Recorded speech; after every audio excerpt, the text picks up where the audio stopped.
Every NFL team's greatest strength at the start of 2023, NFC edition. This quality of your favorite team is exactly what gives them the best possible chance to win a football game. Now, obviously, it really depends on the team in terms of how much it matters, but regardless, this is what your team is the best at and what allows them to be the most competitive team possible. Let's take this division by division, starting with the NFC East and the Dallas Cowboys. For most people, the Cowboys' biggest strength lies within their defensive unit. It's the thing that largely kept them competitive last year in most, if not all of their games. Particularly speaking, they have a pretty potent pass rush. Micah Parsons is a generational talent and oftentimes demands a lot of double teams and extra attention, and DeMarcus Lawrence is no slouch himself, so those two by themselves open up a lot for the other defensive players on the Cowboys, and you have Trayvon Diggs, who sometimes isn't the greatest in coverage, but is a pretty good ball hawk that forces quite a few turnovers every year,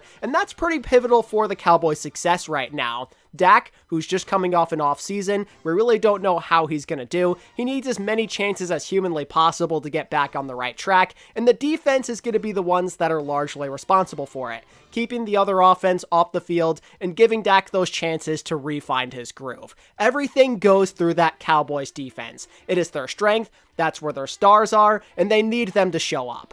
New York Giants run game. Saquon Barkley is pretty self-explanatory, I'd say. He's one of the most talented running backs that's ever graced the NFL. Last year, he carried the Giants offense like crazy and was accountable for most of their yards with how he was able to make big plays by himself and even running the Wildcat to additionally carry this team in other ways. And on top of that, you have Daniel Jones to give you a pretty scary duo when it comes to the rushing game. Daniel Jones is one of the better rushing quarterbacks in the NFL. On the run, this guy knows what he's doing. He's been criticized in other aspects of his game, but if there's one thing that he knows how to do, it's use his legs. Accounting for both of these guys at once is a super difficult task, as a bunch of NFL defenses could tell you from last year. You could do a designed run with Saquon, Daniel Jones can keep it himself on a sneak attempt, or maybe on a read option. There's play action as well, and running behind Andrew Thomas, who lays out some pretty crazy blocks. The Giants are really scary to stop there.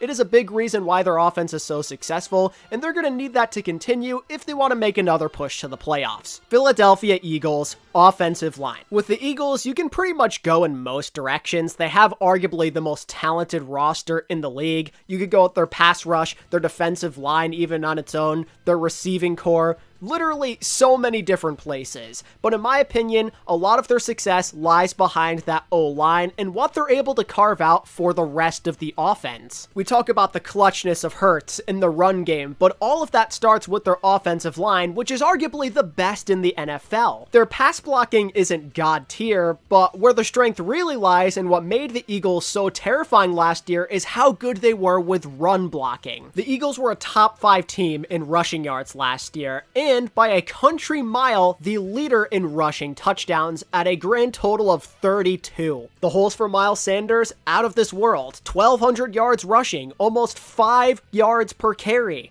Jalen Hurts, also over 4.5 yards per carry, 700 yards on the year. And this dude had 13 touchdowns as the QB. The Eagles were practically unstoppable in those short yardage situations where they'd either hand it off to Sanders, he'd explode up the middle for a first, or those QB sneaks that literally nobody could seem to stop. Guys like Lane Johnson and Jason Kelce might be the greatest at their craft in the game right now. There is no stopping them on those short yardage run attempts, and it makes it so frustrating as they just go yard by yard by yard with these long sustained drives that just absolutely tire out a defense. It makes the Eagles so terrifying, it opens up their pass game so much, and if this just keeps going on the way it is, if those guys stay healthy, they're going right back to the Super Bowl. Washington Commanders receiving core. Perhaps one of the most underrated receiving cores in the NFL, the Commanders boast some pretty speedy names like Jahan Dotson and Curtis Samuel, who sometimes fly under the radar, maybe because of injuries, amongst other things. And on top of that, they have a Pro Bowl caliber receiver like Terry McLaurin, who has fantastic hands, who can get over 1,000 yards receiving in his sleep. The Commanders, who are likely to take a step back in 2023, have a lot of the pieces in place that you're looking for to help develop a young quarterback. This is Sam Howell's first year as the starter in in Washington, and he has a lot of receivers who are going to get open super easily like Terry McLaurin to give him that confidence to prove to himself that maybe he really is capable of being the franchise QB. It won't be easy, there's going to be a lot of learning curves, but just having something that makes it a little bit easier is exactly what you're looking for, and maybe gives you at least a little bit of excitement as a Commanders fan. Looking at the NFC South and the Atlanta Falcons, their strength lies within their young skill position players. We all know what Kyle Pitts can do. At his best, he can be one of the top tight ends in the game with his speed and his incredible hands. On top of that, Drake London is in his second year, and he showed some good flashes last year at the very least, and maybe with a different quarterback like Desmond Ridder, haha, I know I messed up his name in the last one, maybe he can take that next step.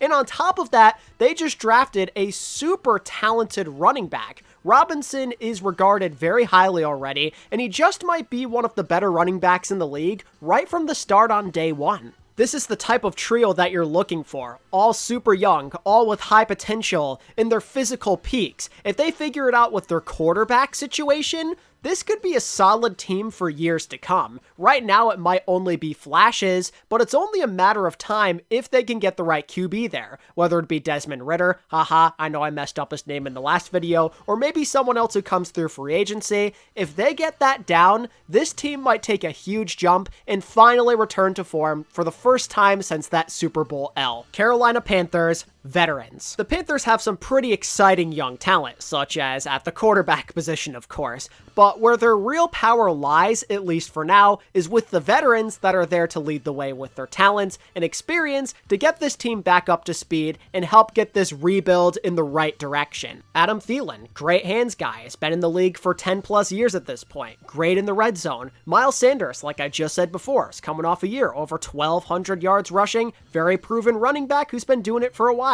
Shaq Thompson, a great tackler who's been in the NFL for like 5+ years at this point. And Brian Burns, in his 4th season, just had 12.5 sacks. The Panthers have a lot of good pieces throughout. They're kind of lacking overall, but if these older guys can kind of help lead the way for the younger ones, maybe in a couple of years from now, the Panthers can finally get back to their glory. Tampa Bay Buccaneers, receiving core. Mike Evans and Chris Godwin on their own make this one of the scariest cores in the NFL. Both these guys, for a couple of years straight now, have averaged 1,000 yards apiece. Mike Evans literally has not averaged below 1,000 yards since his career began almost 10 years ago. So yeah, for anyone saying it's just because Tom Brady carried them, no, not the case at all. Mike Evans and Chris Godwin have both at one point in their career gotten 1,000+ yards with Jameis Winston at QB while he was throwing freaking 30+ picks in a season. So yeah, needless to say, these guys are extremely talented, with Mike Evans in particular being at that superstar level, one of the best receivers of the last decade, and a true red zone threat through and through. Baker Mayfield, as questionable as his career outlook is right now, definitely does have some weapons to make his life even just a tiny bit easier. Even he is going to find at least some success with these guys. How much has yet to be determined,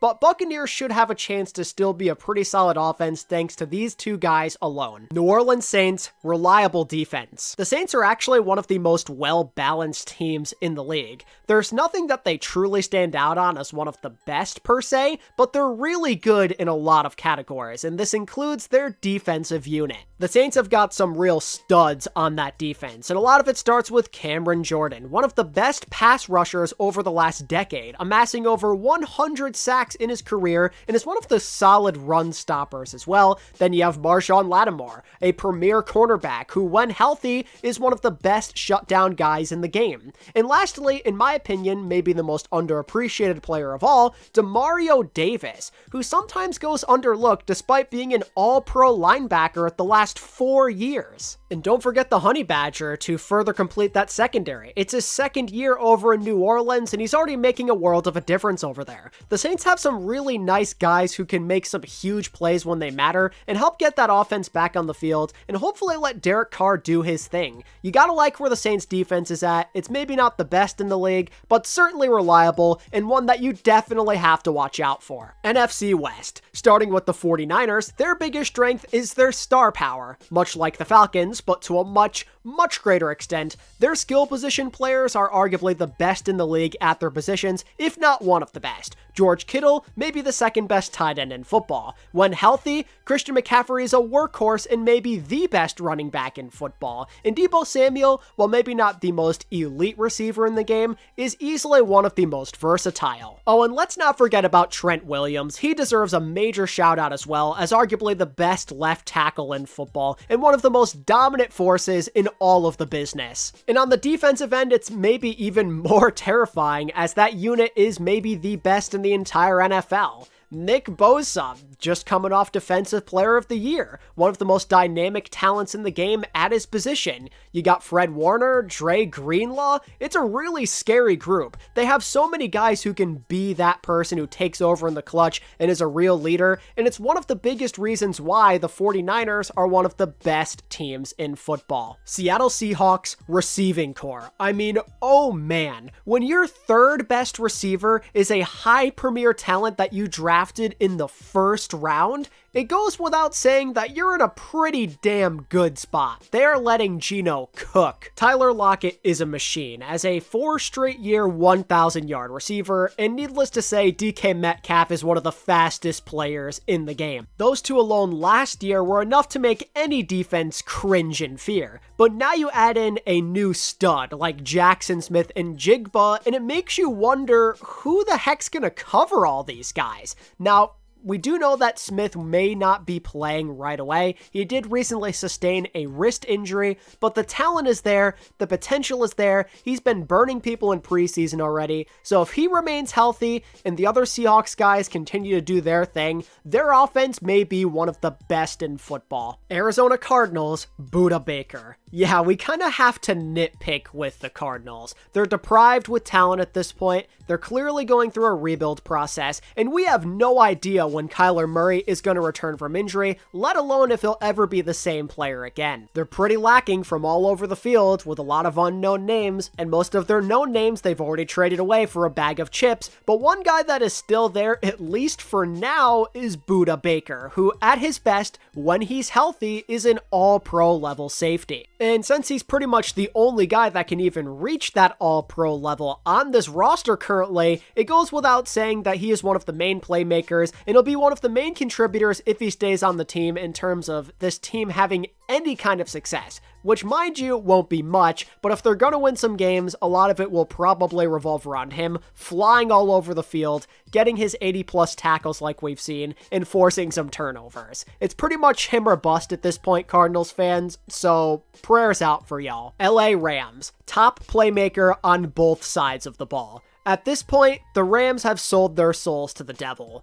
They got their Super Bowl ring with the F them picks mentality, and now everybody's injured to hell and back, and we really don't know if the Rams will ever be able to recover with their current core. But while the future is uncertain, they do have two guys that are amongst some of the best in the entire league, like two top 10 players arguably when they're healthy, in Aaron Donald and Cooper Kupp. Aaron, while getting older and maybe contemplating retirement, is still arguably the greatest defensive tackle to ever grace the football field. When feeling it, when this guy's in the zone, he can derail entire offensive plans all by himself. He is a game changer, and so long as he's on the field, the Rams certainly have a chance, and much can be said about Cooper Kupp as well. There's some growing injury concerns for Cooper, but there's no denying when he is healthy on the field that he can carry this Rams offense all by himself. This man can shatter records and can get over 100 receptions like it's nobody's business. I mean, just last year,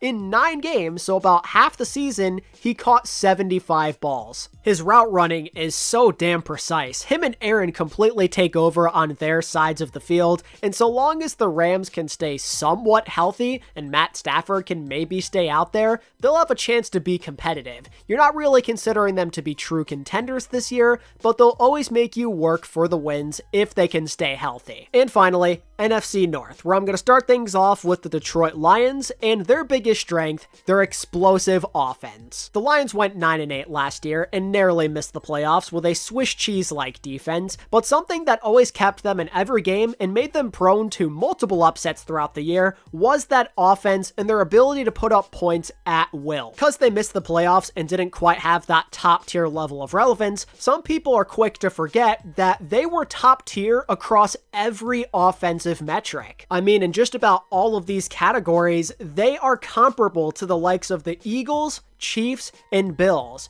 Points per game, 5th place. Yards per game, 4th. Total yards, 3rd. This is an offense that you cannot be sleeping on, man. Jared Goff has completely revived his career, looking the best he has since his early days on the Rams. His connection with Amon-Ra St. Brown, one of the best out there. He's only in his 3rd league and he's one of the top receivers in football. And recently in the draft, the Lions went out and they got Jahmyr Gibbs to potentially make this offense even more well-balanced and even more dangerous. Jared Goff's leading that offense for the 3rd straight year. He's looking super comfortable, more and more confident by the day, and it just feels like they're inevitably going to continue to put points up over people's heads and potentially make a push to the playoffs because of that ridiculous offense alone. The Chicago Bears, it's gotta be that running game. Justin Fields was running for his life all year last season. A lot of it is contributed to him not having enough help and maybe not being the best with his arm, still trying to find his confidence on a garbage team, but nonetheless, he rushed for over 1,000 yards as a quarterback.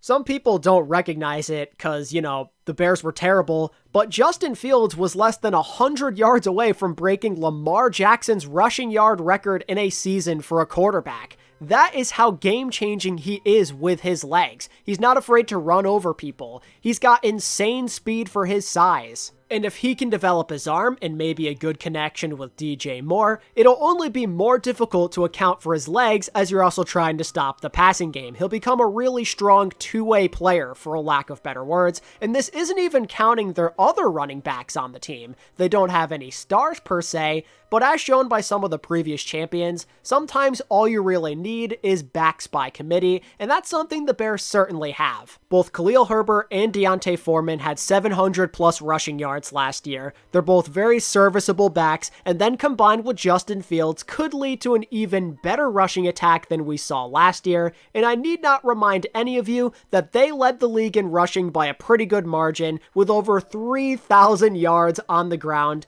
and nearly 180 yards per game rushing. There's a lot of names to be looking out for on that run game, and if Justin Fields continues to develop as a passer, then the Bears might become one of the scariest upcoming offenses in the NFL. Green Bay Packers, veteran defensive playmakers. The Packers seem to be going through an identity change. It's becoming less about their quarterback carrying them to victory and being in the spotlight, and more so as an all-around team effort, and a bunch of it revolves around that defensive force. You've got Jair Alexander, in some people's eyes, the best cornerback in football, a shutdown guy with 5 interceptions last year, and coming off some peak level confidence with his best season yet. You got Kenny Clark, who's a really strong defensive force on the interior. Preston Smith, who's prone to getting 10 plus sacks in a season. Additionally, most of these guys on the defensive unit are under 30 years old. There's a lot of room for growth and improvement and to take multiple steps in the right direction, and they can quite possibly end up becoming the face of the franchise now that Aaron Rodgers is gone.